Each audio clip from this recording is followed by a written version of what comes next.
our show sponsors, the School, Pests and Predators, and ATP Ag.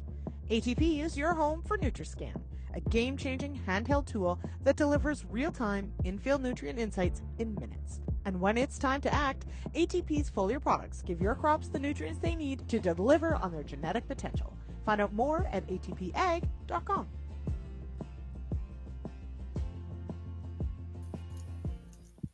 Hello, everyone, and welcome to the Agronomists. I am your host, Lyndsey Smith, and I am so excited about tonight's episode. We were just talking before we went live about we could make this episode gross and terrifying because, frankly, insects will do that.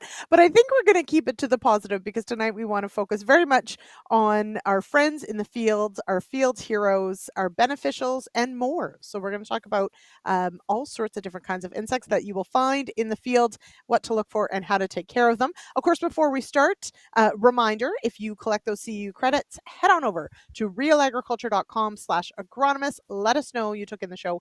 We'll get you those credits. And while you're there, sign up for the email if you would like. It will let you know what topics are coming up, remind you that we're going live, and it's always good to reach out as a contact point. You can always ask about something or suggest perhaps an episode for a topic or someone to be a guest. I love recommendations, so please do. All right, great to see everybody in the chat. One of our guests is too. He's a multitasker, let me tell you. And great to see everyone. Let us know what it's like where you are. Here we are, growing season well underway, but it certainly has not been necessarily an easy one for many of us. So let's bring in our guests for tonight's conversation, and we'll see how things are where they are. So joining me tonight, we've got Dr. John Gavloski with Manitoba Agriculture and Dr. Tyler Wist at AFC Saskatoon. Tyler, maybe I'll start with you. Certainly we've been seeing, I've been enjoying, if you will, all the smoke from the wildfires out your way. Definitely would love to send you the rain if I could. How is Saskatoon sitting? Yeah, I would if I could. It is dry. It is so dry here. 11 millimeters in my rain gauge. Like all season so far? Yeah, smoke ruined my daughter's soccer tournament a couple weekends ago. Yeah. It's now the worst of the fires would be north of you and west, right? Where the trees are.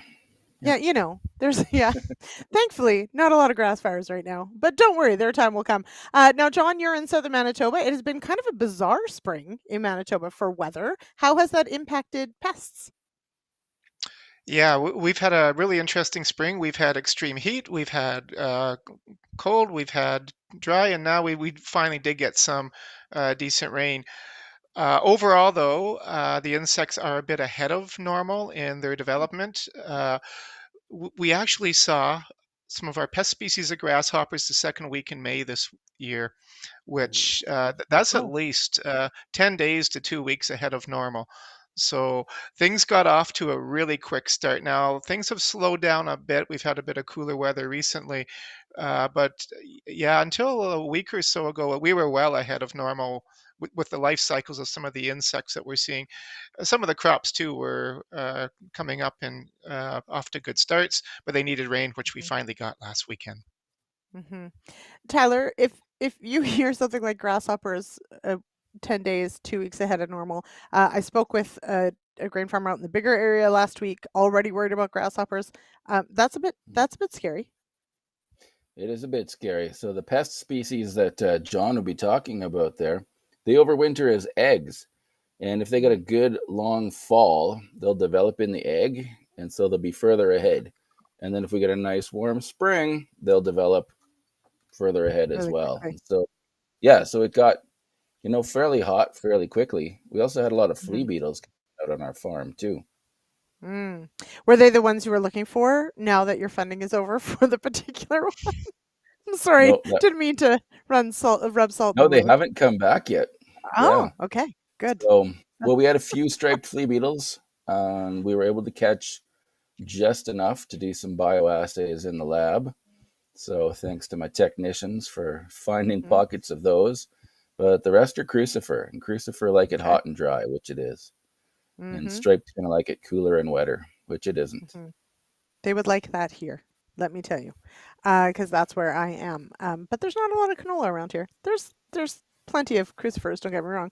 Now, John and Tyler, this is where I want to start because when I asked the two of you for this show if you would be guests, um, I tend to think because I'm not an entomologist, I think sort of like there are pests and then there are beneficials. But of course, the beneficials can be broken down even further because they do many different things.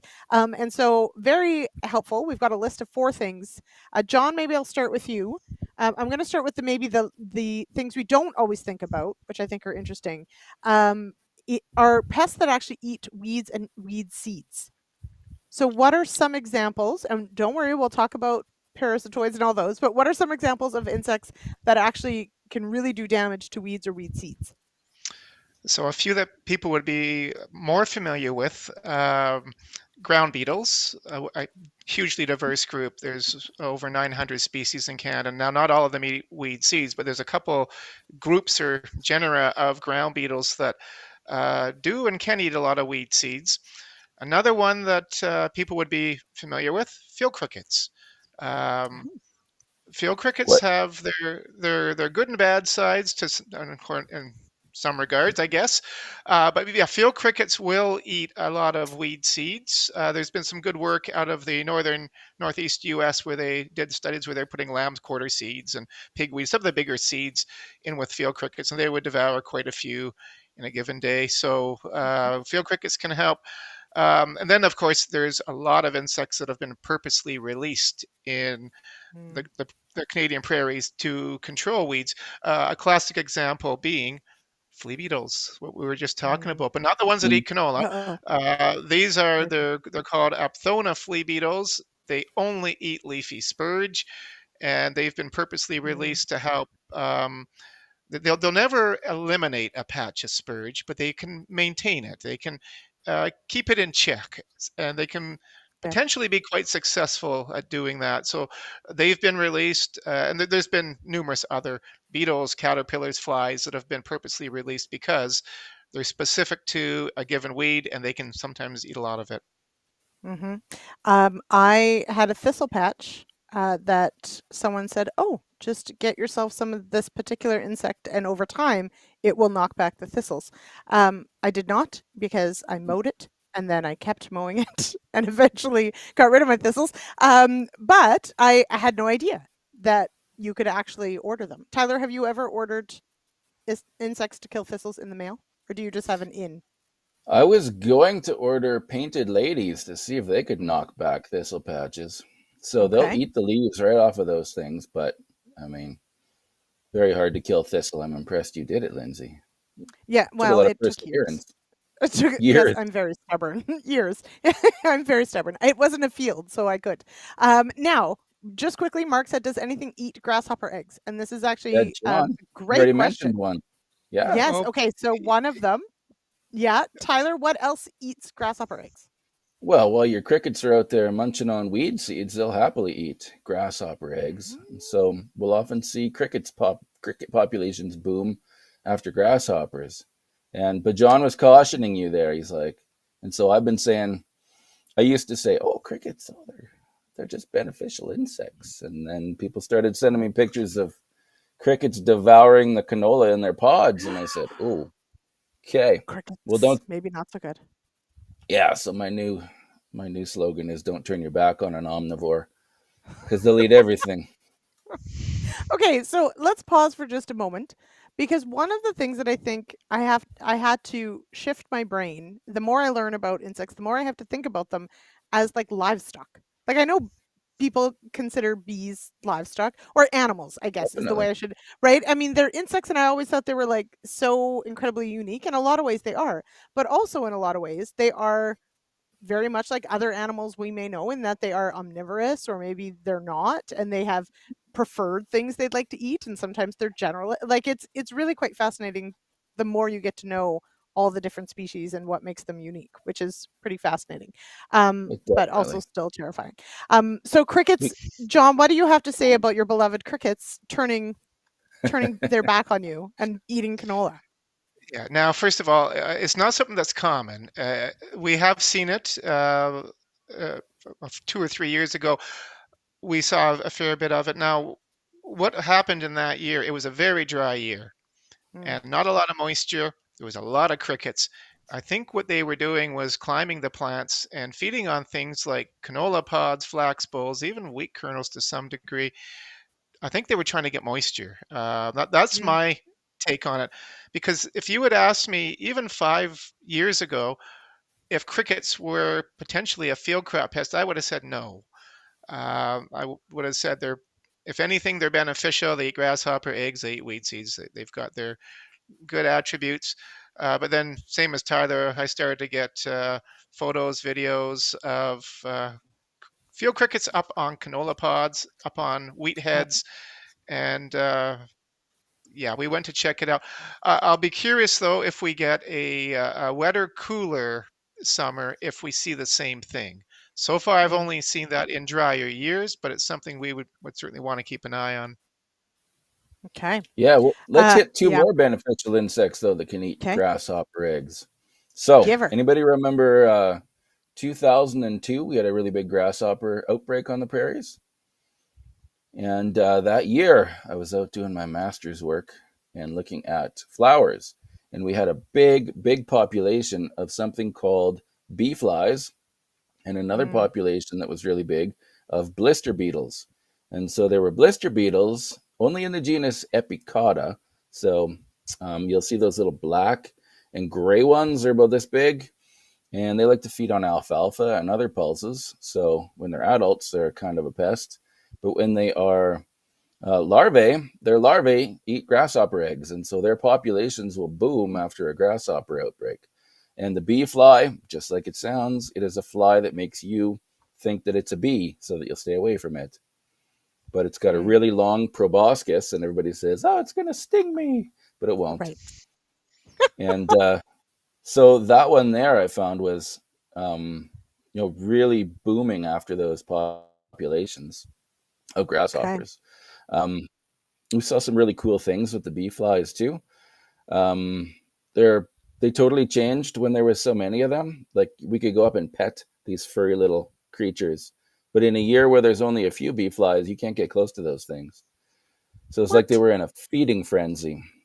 Every Mm. man for himself, every bee fly for himself. But they were Every. eating nectar, and they were also eating pollen, which was really interesting. And so that had never been Oh, reported before. But they were just sucking back pollen off the anthers of these flowers. okay. And I'm doing Oh no. this because that's how they were bringing the That's pollen in. clearly that's what they do. Yeah, that's right. It's like Yeah. I'm there. I'm also a hand talker, Tyler. It's fine.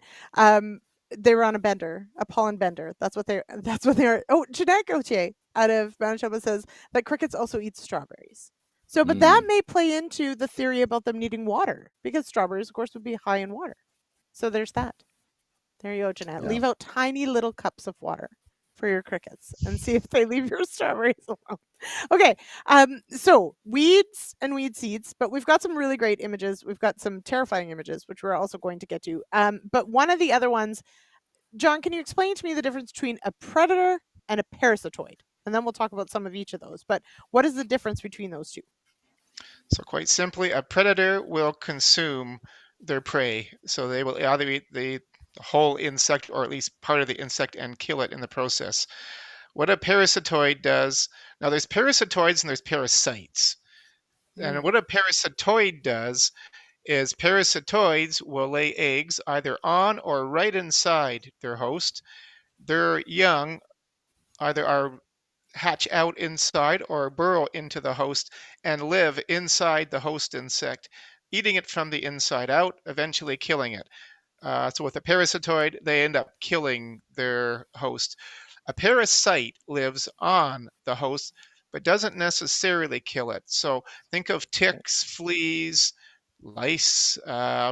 Mhm. Those are parasites. They're living on their host. They're feeding on blood and stuff, but they're not going to kill their host unless it's extreme numbers. Whereas Right. a parasitoid lives inside and kills the host. Mm-hmm. Tyler, um, are parasitoids your favorite? They're pretty far up my list. Yeah. You want to throw up a picture of Yes. the Yeah. Which one do we want parasitic to start with? wasps and the aphids? Yeah, sure. We'll start with is it the first one? I think it's the first one, Producer Oh, it's Jay. probably near the top. Yes, there Yeah, we there you go. go. Okay, Dun, so dun, right down at the dun. bottom, we're looking Yeah. at a dead aphid. That is called a mummy.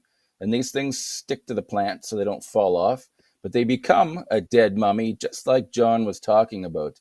This aphidious wasp on the left flies in, sticks her ovipositor into the aphid, and deposits an egg.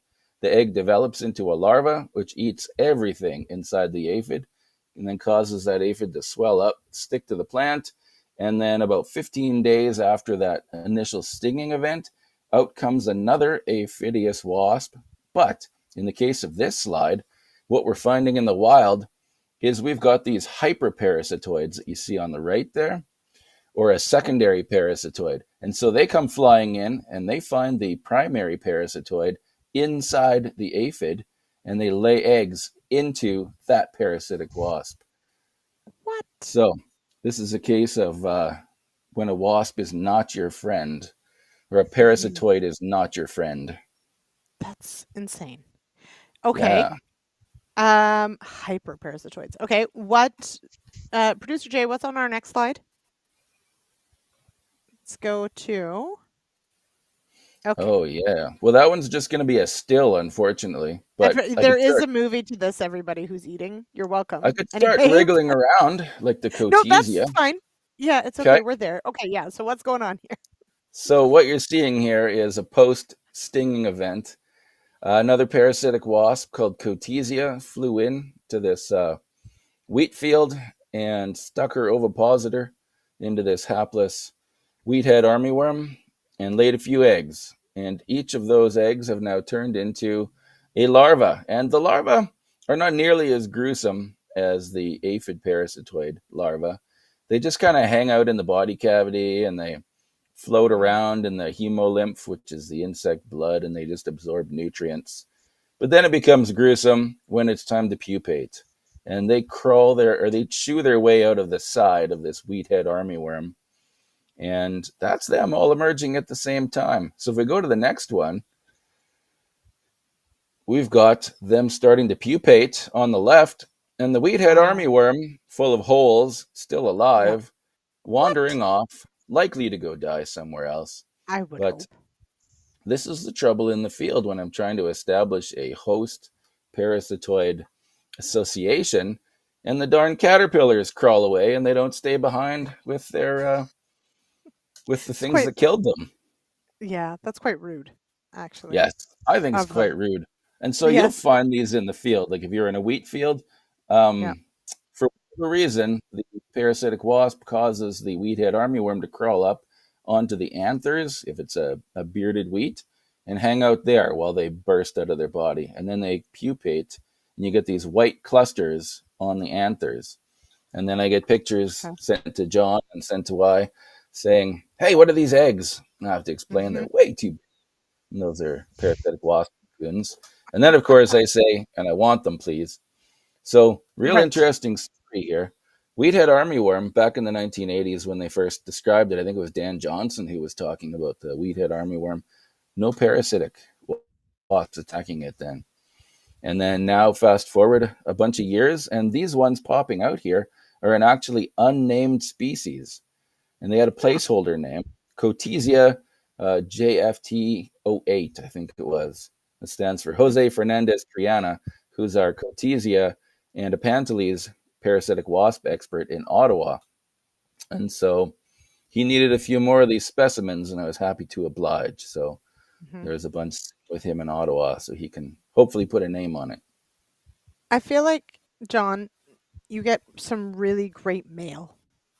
Like, would you ask for specimens sent to your office of something like this? At times we do. It all depends. I, if it's a year where we have an armyworm problem, I'll get numerous photos asking what Mhm. are these, as Tyler said, eggs on the wheat heads. If I've got a diagnostic school or something coming up, it is fun to try to grab a few of them. And if I'm lucky, it's really neat if you can get them to be emerging from the caterpillar as you got a show going on. It's a real crowd Yeah. pleaser when you've got hundreds of parasitoids emerging out of an individual caterpillar. Yes. I Indeed will it say, is. for anyone who's got to watch some of these, and yes, there are some videos of them, it is quite fascinating. Now, but you've touched on something that I think is important, and we are going to pause for a read in just a moment, Producer Jay. But one of the important things here is that I think that often if we see an insect, especially something that maybe looks strange, I mean, usually our alert goes up, right? We sort of assume it's something bad. And even in prepping for this particular episode, in seeing how many different examples there are that fit into these four categories, which we'll talk about some more of them. So predators, parasitoid, weed and weed seed eaters, and then of course decomposers, which we'll talk about. It's easy to default to the this is a pest. I think sometimes we get really worried. So, John, in a practical sense, is it best just to ask, or how? Because when I look at all these different species, it's not like you can say, well, if it's if it's got these wings, it's good, and if it's this color, it's bad. Nature doesn't give us any like super easy clues, so we have to get to know all these insects. So, what would be some good advice when someone's scouting a field and they have something that they're not sure of what it is? Okay, so if you're not sure, there are a lot of great resources out there. So get familiar with them and have them handy. If you're really not sure, snap a photo or grab a specimen and contact an entomologist. That's part of my job, is to try to help answer those questions. So it's not a burden if somebody sends me a photo or a specimen and says, I just want to confirm what this is. And it's good to Mhm. get that done. And just to give you some examples here, I've had people call me in a panic because they had little gray alligator-like things all over their wheat heads, and they were worried that, Right. Hmm. what do I spray for these? They were lady beetle Hmm. larvae. You don't Right. want to spray. I had No. another case where somebody um, sent me some very tiny orange insects that they were finding on sunflower heads. Hmm. And this was sent in the mail. And while it was on its way, they ended up spraying the field. When the orange things got to me, they were minute pirate bug juveniles, which are Oh, a Oh, okay. beneficial insect. So, oops. Okay. which Should Oops. have were a waited. beneficial insect. They were a beneficial insect, exactly. So, Yeah. always good to Okay. know what you're dealing with. Yeah, Yeah. producer Jay, can you bring up? Yes, I think it's slide 10. We have a great example. So these, I will tell you, John. So the ladybug, or well, ladybird beetle, um, they look like little alligators, and so I will tell you that if you teach kids to look for them, it's quite fascinating because they think they're super cool, and then they can go help you scout. You So betcha.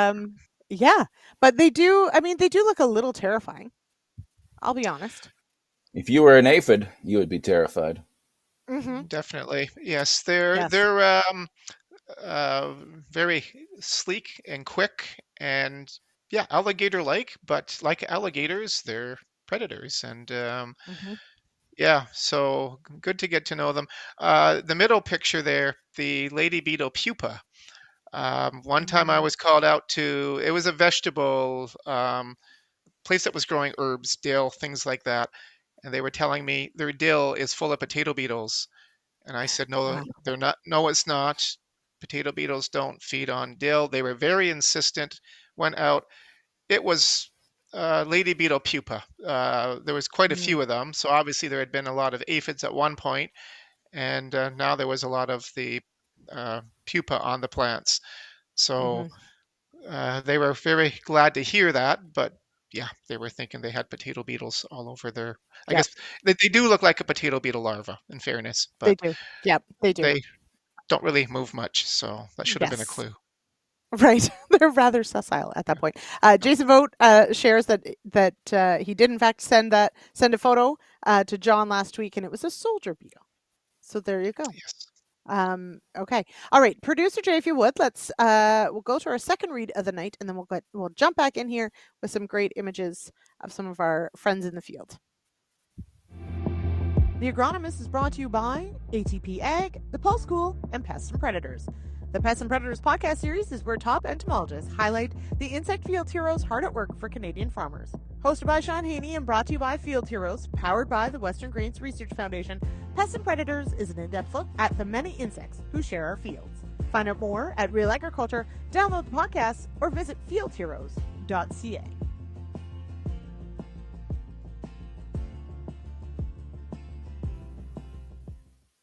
Okay, so Producer Jay, if you could bring up John's slide 1, the minute pirate bug. Oh, let's see it. Look at it. It doesn't look very large, John. How am I supposed to Hey. find this thing? Look for the orange things. Look for the orange things in your sunflower, apparently. Okay. Why do you think it's called a pirate bug, Lyndsey? Right, exactly, because it's stealing. I think John has frozen again. I think so. Yeah, it does. Okay, so now, well, while we're waiting for John to come back, in looking for this in our sunflowers. So these are released. So it says ingests enzymes into the prey and then consumes them. John, does it like liquefy them? Yes. So essentially what they're doing, they're putting some of their saliva into the prey, which then basically starts breaking down the body so that it makes a nice liquidy soup that they can slurp up. Insect soup. That's Yeah, interestingly, most of the piercing sucking insects that are predators, they basically share the same digestive enzyme, don't they, John? A lot of them do, and there's a lot of other bugs, true bugs, that do the same thing. Yeah, and some of them will do it to plants using the same digestive enzyme. Using the same. Ray DeBanco wants to know if pirate bugs look like Johnny Depp. Ray, my eyes aren't good enough. I can't tell. So we'll have to check under a microscope, but it's entirely possible. They're Okay, black. so Jolly Roger. That's where the pirate comes. yeah, you have to look. That's exactly, yeah. Okay. Now, one insect that both of you have on slide, so we've got lots of really great images. Producer, if you would go, we'll start with John, slide 4. Green lacewings. Oh, Now, yeah. so fascinating. I've seen lots of adult lacewings. I don't know that I've ever noticed anyway these also alligator looking things. But how important are lacewings? Because I would say that I've certainly seen many of them. Are they quite abundant? Maybe Tyler, I'll start with you. So the lacewings, I think, are overwintering either as pupae in the ground or even as adults. John, do you know that offhand? Because I'm catching adults already in my net. Oh. The adults are out quite early. Yes, you see them around lights early in the season as well. Yeah, and you always know they're in your sweep net because they release a really disgusting smell. So when we get them in our sweep bag, I go, whew, I got a green lacewing. And usually I call over a summer student. I say, hey, smell this. What is that? Do they? You should. Oh, yeah. Summer students, you should just know when they call you over and say, smell it. Well, they don't. Have to. Yeah. And they never forget their first smell of lacewing. I suppose that's true. It totally works, right? It's to keep me from eating them, and I've never eaten one. I suppose. So I guess it's working. I will tell you that I am one of those lucky households that in the fall, what looks like the ladybug or the ladybird beetle, but it's not the one. It's the one that comes into my house and it bites and it smells. And I will tell you, I know that smell just about anywhere. So if I accidentally squish one or hit one in the fall or in the winter, I know it. That's for sure. So there we go. John knows what you're talking about. Yeah, which they one have them in Manitoba. They're I'm the only one who's ever found one in Saskatchewan, though. Oh, you can have all of mine, Tyler. Anyway, John, what are they actually called? So those are called multicolored Asian lady beetles, and we've had them since about 2000, so about 25 years in Manitoba. They're different than other lady beetles in a couple of ways. One is they will bite. There's only one other lady beetle that I know of that will give you a bit of a nip, and that's the two-spotted, but not commonly. They do that because you're like a Gatorade drink to them when you're sweating. There's salts and things in your sweat, so they'll land on the back of your leg and bite you for what seems no reason. They're just getting a few minerals. Again, you're like a a walking Gatorade drink to them, Gatorade. and Okay. they're very good at getting into homes where they're native Mm-hmm. to. They overwinter in cracks and crevices and cliffs. Yep. So on the Canadian prairies, siding Mm-hmm. of a house is what they're Yep. looking for. And yeah, and once one or two get in, they leave a pheromone trail. Then the masses start pouring in, and Mm-hmm. yeah, Mm-hmm. And they So really I am like soybeans. So that's they why really like John what? gets to in Manitoba more often. Soybeans. They go into they soybeans Oh, because they love yes. eating Yes. soybean aphid.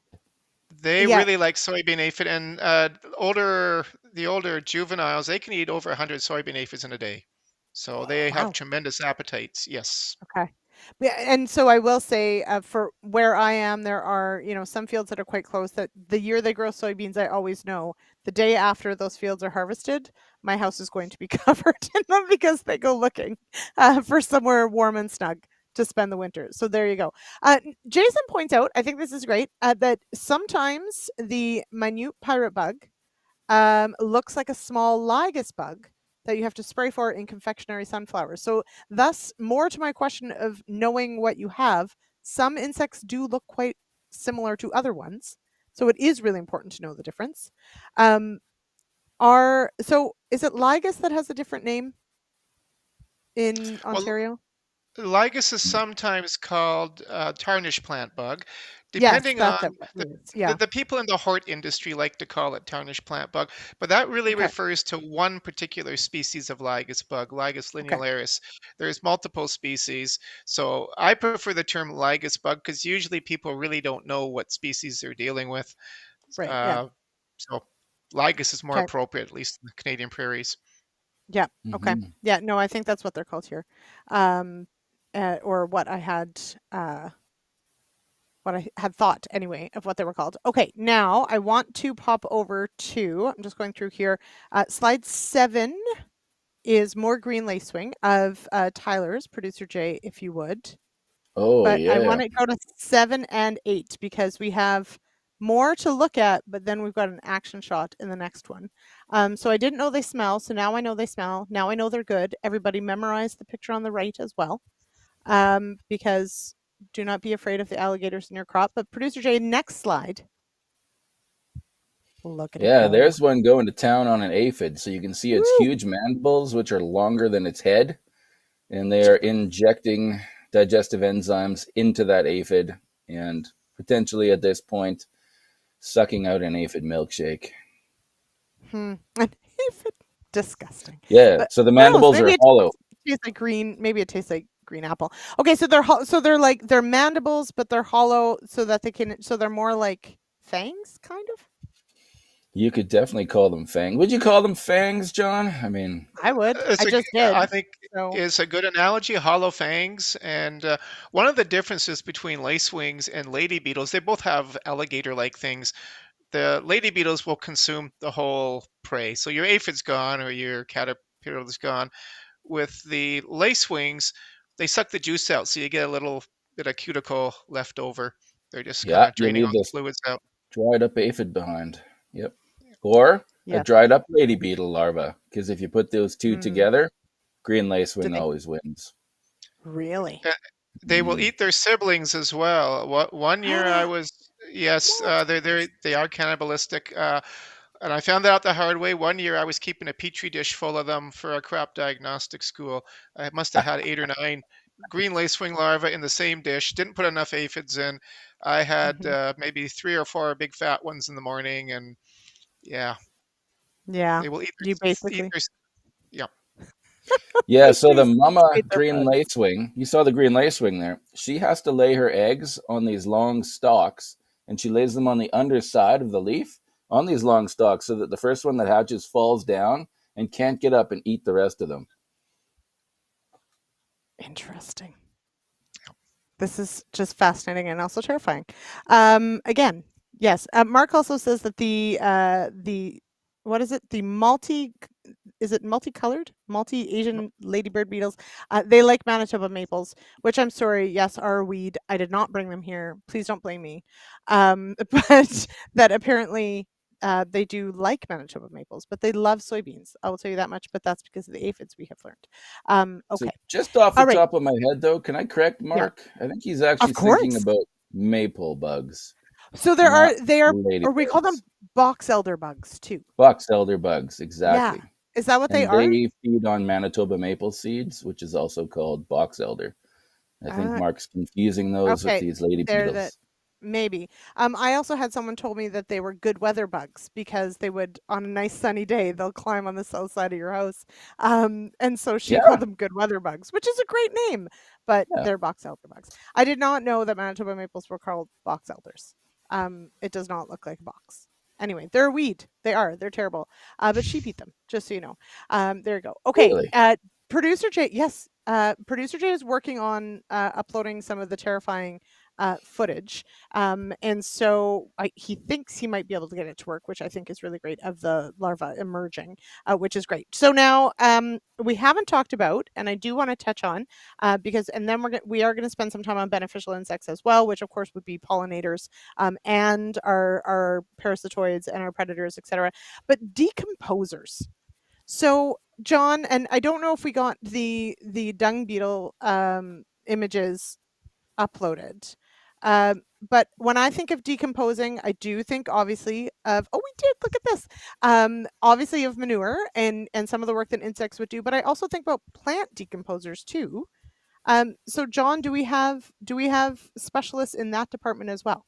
We can start with Oh, these ones though. They're fascinating.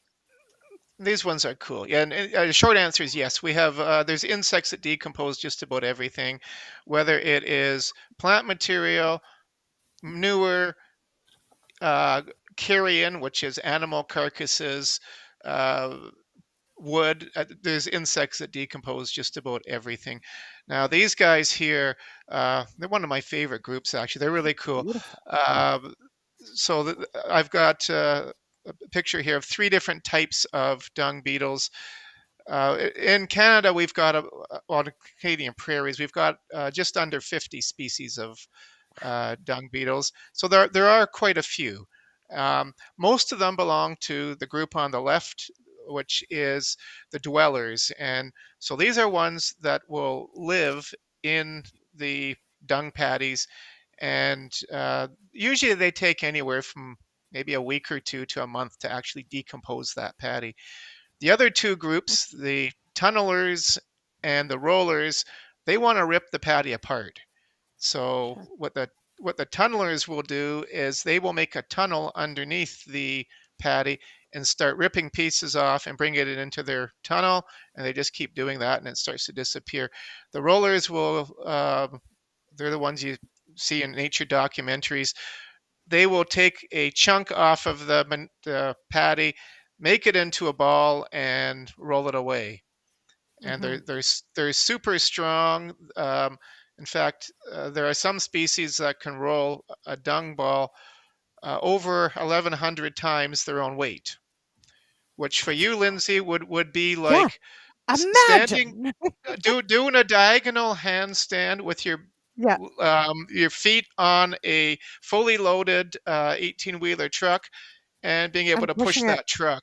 So maybe give that a try after the Okay, show, I'll give Lyndsey, it. and Yeah, see if my handstands are pretty good, so I'm gonna try. But that's something I did learn that they do. They push with their back with their feet, but they go backwards when they roll it. Yeah. exactly. They're kind of going, Like that's moving wild. backwards with it. Yeah. Now, Yeah, we've only got one species of roller in Manitoba. There's, I think, 6 in Canada. Quite numerous in some of the tropical areas, but we do have them here. yeah. And Are these ones I can buy online, or rather find You Mr. can buy Doctor scarab beetles. Yeah. Dr. You're gonna pay a Goulet, lot I see for he's them though. retired, but if he was in Ottawa, because we have, so because it's my show, I can do this. I haven't ever seen that I know of these particular beetles, which I think I would notice, but maybe I haven't been digging around enough. But we do have a species of fly that really likes manure, and it's like quite yellowish. What would that be? that's called the golden dung fly. And a Oh, very Nice work. appropriate. Very appropriate name. Yeah. Goldenish yellow color. Yeah. Love dung. Same thing as the dung beetles. They lay their eggs into dung. Now, Yeah. Lyndsey, you say you haven't seen many of these. My Yeah. question would be, how often have you torn That's open right. a dung I patty? don't I Uh, don't do it a my lot, John. I'll be my honest. my summer student has a real fascination with dung beetles, and so the last 2 years we've been out tearing open dung patties to have a look at what's inside. Yeah. It is not hard to find the dung beetles. Almost Okay. every patty we open up, we can usually find some. And not only dung beetles, there's a few other groups of beetles. There's flies. There's a lot of things in a dung patty. So, hey, if anybody wants to have Yeah. some fun while they're out in a pasture, rip Hey. open a patty, and you'd be amazed at what's in there. Okay. I So, think this would be an amazing place to do a quick little plug for Kevin Float's book called Cow Patty Critters that he oh my put out gosh. from Agriculture and Yes. Agri-Food Canada. And if All you're right. curious, I'm sure I have a few copies kicking around. Okay. Everybody, Yeah. contact Tyler. And one more thing I should throw in, just in case you're wondering, so why does this even matter? Um, Dung beetles are really good at keeping biting fly populations down Mm, because a lot of biting flies will breed in manure. So, and right. there's been lots of studies to demonstrate this. Fewer dung feeding insects equals more biting flies. So, good No, reason thank you. to yeah, eh, Yeah. want these things to be around. Mm-hmm. Now, Yeah, Dan says, and they're not what all about covered in dung. yeah, that's right. Okay, but I'll be honest, John, I will pull apart the manure, but I'm wearing gloves. Anyway, not because it's icky, but it's just I don't want my hands to smell. Okay. Dan says, what about the green flies? We always called them SHIT flies. Now, Okay, yeah. okay, so are those some of the biting flies, or are those also a decomposer? So those are called green bottle flies, Mm, and they are a decomposer. You'll see those around dung patties as well. They're doing the same okay. thing, laying their eggs there, and Okay. the larvae will get in. Now they will also green bottle flies. Hmm, some of them will lay their eggs on animals, but the larva will feed on dead tissue around a Right. wound. So So are they those kind of the ones can that do. will give us fly strike in cattle or sheep? Where have you seen that? No, It's no. terrible. If you've ever heard of something called maggot therapy, Mm-hmm. um, It's a those green ones. bottle, yeah, it's those ones that Okay. they use in maggot therapy, Mhm. which basically is a way of cleaning up wounds where there's a lot of Right. dead tissue. Right, because they only eat dead tissue. They don't eat live tissue. So, That's correct. Yeah, right. Yeah. Okay. So, but there are ones that would actually consume live tissue, which would be bad. that is something very different. That's Yeah. screw worms, and yes, that's Yeah. a whole different thing. And that's a whole different story. That's a whole other Yes. show. Um, so Mark says, does sheep manure have enough moisture to create a patty? Yes, it does if they are on lush green grass, Mark. So at our solar site right now, if I could feed straw, I probably would. They are pretty loose. So yes, they are. So no, not ideal. It is too loose, really. But yes, it can for sure. Okay, we are.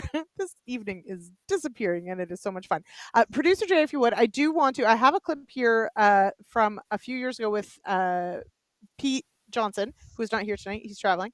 And so we can say all the bad things we want about him. He won't know. And but he's gonna sort of set the scene here to talk a bit about building beneficial populations because now that we know at least some of these, there are so many more we could talk about. I do want to talk about some of the action items as agronomists and producers, the things that we can be doing to make sure that we're taking care of our friends in the field. So producer Jay, if you would, we'll go to the clip.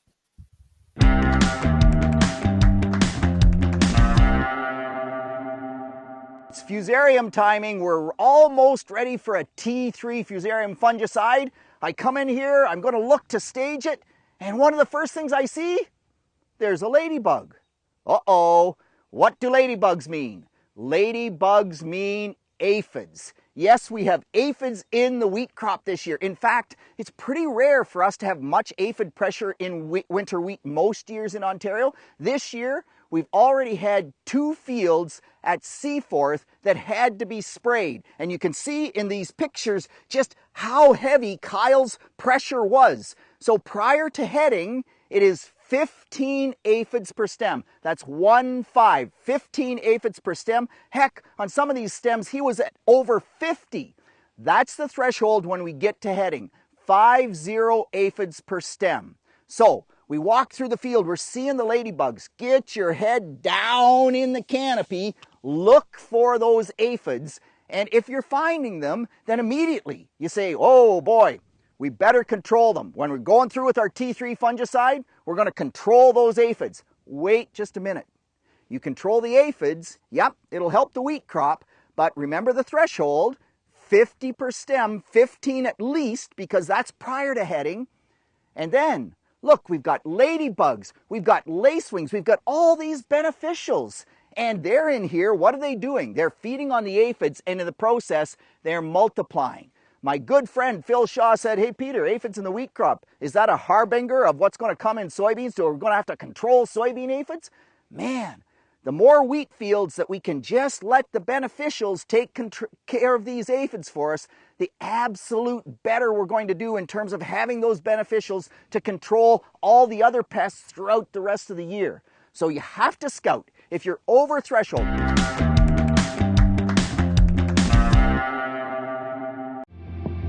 Our sponsors for the Agronomists are Pests and Predators, ATP Ag, and the Pulse School. From pulse seed quality and selection to made in Canada varietal development and on to disease management, marketing development, and decisions, the Pulse School keeps farmers in the loop about pulse production. The Pulse School is made possible by support from BASF. Learn more at pulseschool.com.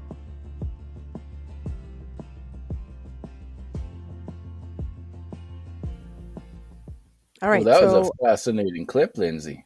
Well, why, thank you. There's a lot to unpack there, isn't it? Also, I like that I cut off Wheat Pete. Anyway, so this now, obviously, love you, Pete. Obviously, Ontario's a little different because really most, like the vast majority of wheat out there is going to be winter wheat, right? So, it's going to be much more advanced as far as reproduction, making grain, well ahead of soybeans and corn. Certainly. So that is unique sort of to Ontario. So that point of, letting beneficials build in the wheat crop maybe will help neighboring fields, maybe doesn't apply everywhere. But I thought it was an interesting way to sort of think about the concept of just overall building populations. So Tyler, I'll start with you. I mean, is it a sound strategy when all the crops are sort of heading towards maturity at the same time? Or does it really work better in the scenario like here in Ontario where we have winter wheat first? That is a great question. So in Saskatchewan, Alberta, Manitoba, you get one shot at your cropping. We don't do a lot of winter crops except down in the south. And so probably everything's maturing at the same time. So moving from one field to another, possible, but not something you want to count on. I found it really interesting, though, that Wheat Pete was talking about the thresholds. He was talking about the number of aphids per head. He was talking about all the beneficials. And I actually put out an app called the Cereal Aphid Manager that incorporates all of that into, one nice little package to help you when you're scouting cereal aphids. Mm-hmm. So, and that I think is one of the other points is when we're scouting, it isn't just a static, here's how many pests. It's stage of the crop. It's how many other beneficials are out there. Like there's more to it than just this pest is here, I have to do something. John, what are some of the ways? So I'm thinking about we often think about pollinators, especially in our canola crop. But as we've heard on this show, we've got parasitoids and predators and decomposers. Like there's all these insects that live there. So when we do have to make the call on an insecticide pass, how can we minimize the damage potentially to these other populations? Yeah, there's a few things you can do. First of all, economic thresholds, what we were just discussing. So that's one thing we can do. Another thing to consider is the product you're using. For aphids in particular, we have certain products, we refer to them as aphicides because they kill aphids well, but they don't kill much else. And we have products registered in soybeans that are quite effective at doing this. A lot of our pulse crops, we've got very selective products. We lack them in the cereals, though, which is unfortunate. Cereals, If you have aphids, it's either dimethoate or malathion. That's all the options we have. That's it. We desperately need more options in the cereal crops, but in some of the pulse crops, the soybeans, you have selective options. So if you are spraying for pea aphid, you use one of these more selective products. You're killing the aphids, you're not killing the natural enemies. They will be hungry and on the move looking for a meal somewhere else. So you can get that movement from field to field as aphids disappear in one crop. Natural enemies will move around, and you sometimes can see that movement happening. And we've seen it with the soybeans before. Sometimes things start out looking like it's going to be a disaster. We see the populations building, and I've had a couple of agronomists told me that they got to that threshold point, but then they before they pulled the trigger, they noticed there was a lot of natural enemies starting to move in, and they left things alone. Levels started to go down. So with aphids, they don't always just exponentially start going up. Things can plateau, things can decrease. Natural enemies can move around, and they can sometimes they're going to go to where there's a good meal, basically. And like some are very, very good at finding them too. Sorry about that, Lyndsey. Yeah. No, it's fine. Hey, I also like a good meal. But you point out, John, and Tyler, you also mentioned something. So John, you mentioned, if you control the aphids, those predators are going to go looking for a meal. So that might put them on the move. But Tyler, earlier we talked about, that sometimes the parasitoid or the predator population, like it follows the whatever it is eating. So if a pest starts to build, the beneficial insects start to build as well. But like, is there often a big delay between the two, or can they stay quite close together, or does it depend on the pest? There's usually a decent delay. When I say a big delay, it's like a week or two. So your pest population will go up. And then I've got some good data on the lady beetles moving in. The lady beetles come in a week and a half later. They start reproducing, and then boom, population crashes for the aphids. So we have heard of that in anecdotally in a couple of other fields as well with pea aphids in lentils, for example. In my experience, though, things have just gotten out of control in my research farm. I lost an entire field. Yeah, I lost 8 acres of fava bean last year to aphids. So, sometimes, and the field was crawling with beneficials after. I've never seen clouds of green lacewings, but there were. But it was just a plentiful food source. But they struck the crop, and this is something you have to think about: is how is the crop susceptible? Is it really susceptible? And so when the aphids got big in my fava bean crop, it was at the flowering period, and those fava beans got stressed out and dropped all their flowers, so I didn't get any pods. I just had dead sticks in the field. Now, wheat peat was standing in a field. If you looked at the heads, they were just emerging from the boot, and so that is very susceptible still to aphids. Anytime your grain is forming in the heads, while all that sugar is coming in, that's when aphids can really affect your crop. If it's already filled and your seeds are pretty, you can squeeze your seed, and instead of milk coming out, you've got hard solids, so your starch is solidified in there, then your crop is going to be okay. You don't really need to treat for aphids. It's a really good point, though, about like the crop stage, right? Of just how sensitive the crop is in its life cycle, potentially will have an impact on what that threshold looks like. Also, the value of the crop matters too, which is why, as John, you said, it's an economic threshold. Great question here from Mark. What about Western bean cutworm? John, you got that one? Do they have natural enemies? They do have natural enemies. Birds being one of them.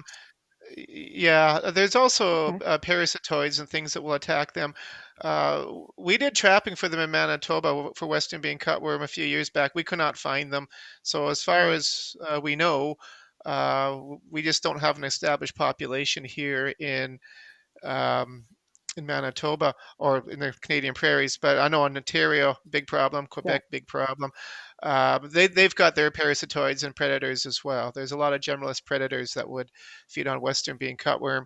Um, Also, there are some parasitoids that will as well, hmm How Now, about and so you birds, got as to start John with the mentioned. parasitic flies, right? Maybe that's a good one to throw up there, the cutworm parasitic fly. what slide is that? Do we have that one? Is it John, in that was yours? in your deck.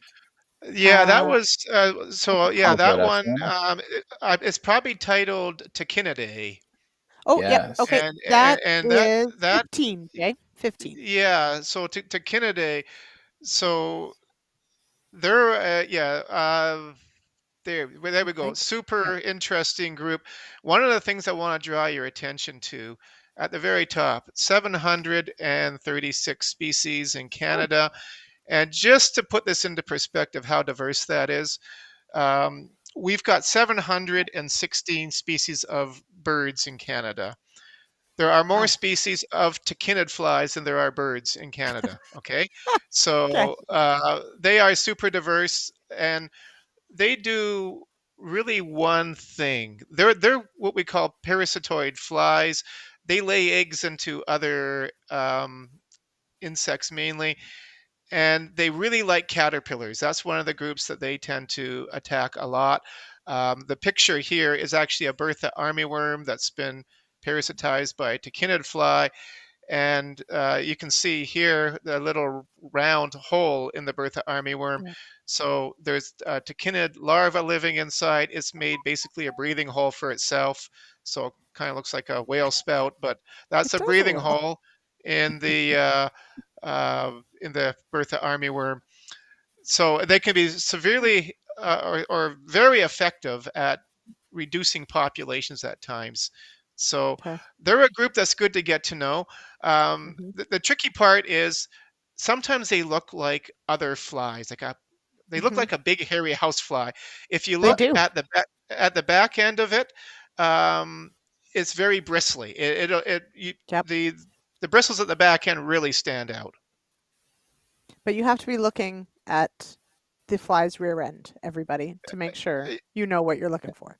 That is true. So, Yes. Know your yeah, fly butts. then know your fly butts. It should be on a shirt. Yes. Okay. Jeanette wants to know, what about enemies for weevils? Now we know there's lots of weevils, many different kinds, but there are ones that, of course, we need to worry about. But what likes to kill weevils? The bad ones. Hmm. Yeah. That's a good question, Jeanette. And they do also have their parasitoids and their predators. And I'll use maybe alfalfa weevil as an Mm, example here because it's a good one that's been well studied. In Manitoba, we've got a parasitoid called Bathyplectes curculianus. of course it is. And sorry about that. There is no easy name for this one. Well There done. really Uh, isn't. Yeah. Well done, John. so yeah. Anyway, yeah, it's a wasp, lays eggs into alfalfa weevils, kills them. So there are parasitoids, and they're highly effective. They hmm can really drop a population. Now they go after the larva. There's also egg parasitoids. There's many predators that will eat weevils. However, the adult weevils, they're a hard meal. They're if you've ever tried hmm to squish a weevil, it's hard to do. I mean, they've got a really hard, solid coating on them. So the larval stage is really the vulnerable stage. There's a lot of generalist predators that would make a good meal out of an alfalfa weevil larva. In the soil, pea Okay. leaf weevil larva, rove beetles, ground beetles, things like that would make a good meal out of them. Um, but they now, and there are things that will parasitize adult weevils, Mm, but again, they're a bit more protected just due to that really yeah. hard coating on them. So Hey, is this a good I spot to throw up my shot of the ground beetles ripping apart a Bertha armyworm? Just like we were uh-huh. talking Uh-huh. about the larval form being soft and squishy and easy to Yes. rip apart with mandibles. Let's see what we got. See if it'll work. Producer Jay, work your magic. Well, that one's just a picture. Should work out all right. Yeah. Which number is it? It is Hang on. So we're talking ground beetles, right? These are those unseen armies running around in your field on the ground. The Pterosticus melanarius. Ooh, that one is a soft-winged flower beetle. That one eats aphids. Yeah. It's very cool. Okay, next one, Jay. Sorry, I can't. There we go.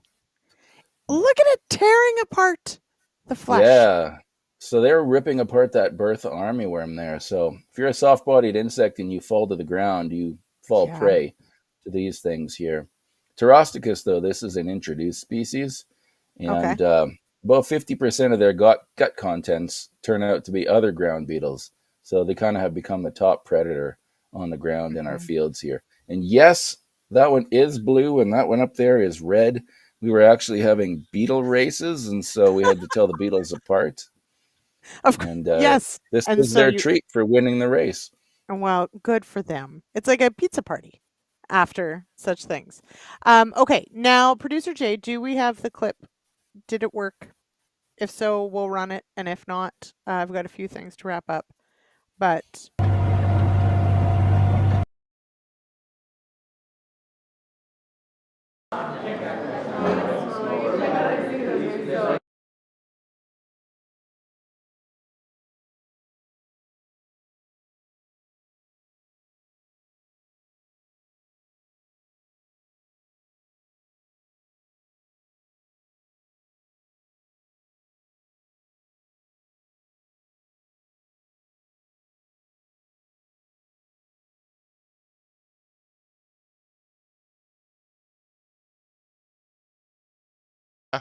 Larvae were going to eat their way out of the caterpillar, and it was a popular crowd pleaser at it's an extension excellent party events. game. Yeah, Yeah. we had those at Canola Lab.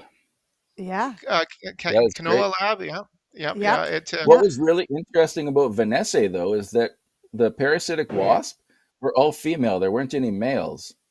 Oh. And she would only need to have one stinging event. She'd lay one egg, and the egg would split inside. Oh. And It would so that's like twin it's or not unique. Yeah. So the egg would huh. just keep multiplying. And so each of those larvae that you see popping out of the caterpillar were all genetically identical, and they're all going to be females. They're all like clones of each They're other. all clones, exactly right. And so when I found the Cotesia coming out of the weedhead armyworm, I was thinking, well, is it going to be all females? And then I saw the wasps were mating with each other, and so that So was like, there oh, it goes must that not be idea. Cotesia vanessae, at least. Yep. Ray says it looks like a water bear out of water. Yes, but the water bears are not that big, Ray. Those are much larger than actual water bears. Okay, we are out of time. But this has been so much fun. Although we apparently have ruined pizza for Jason Vogt because that pizza party is a gross pizza party. But this is a so first of all, thank you both for your time and your expertise and finding so many fascinating images and clips and all these sorts of things. We will do this again. But I'll leave you each with, if you would, on a last word, what's the one thing agronomists or producers could do to help protect those beneficial insects? Tyler, I'll start with you. One thing, if you could. Protect the beneficial insects. Use your Yeah. economic threshold. If you're not at threshold, Okay. don't spray.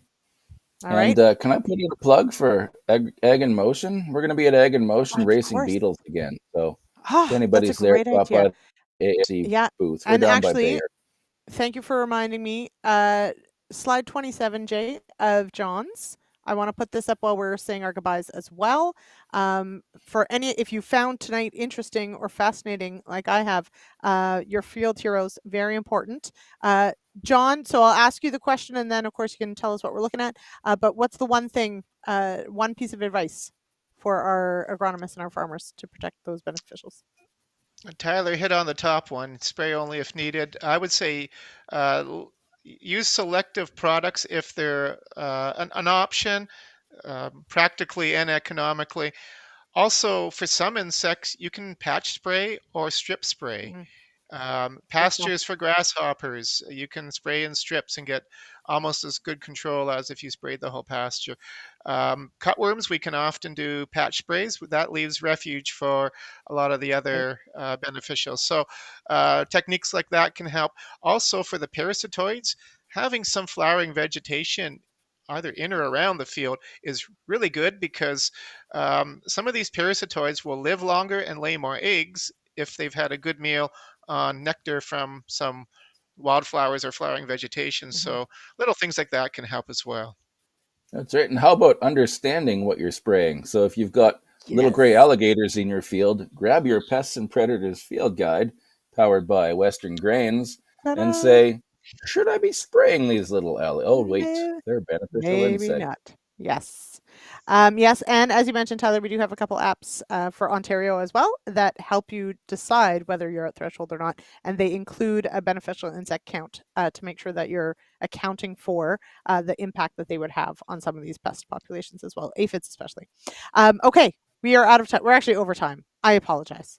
But that's just how it goes when things are fascinating. So thank you all, and thank you everyone for joining us. We'll be back next week with our 200th episode, if you will.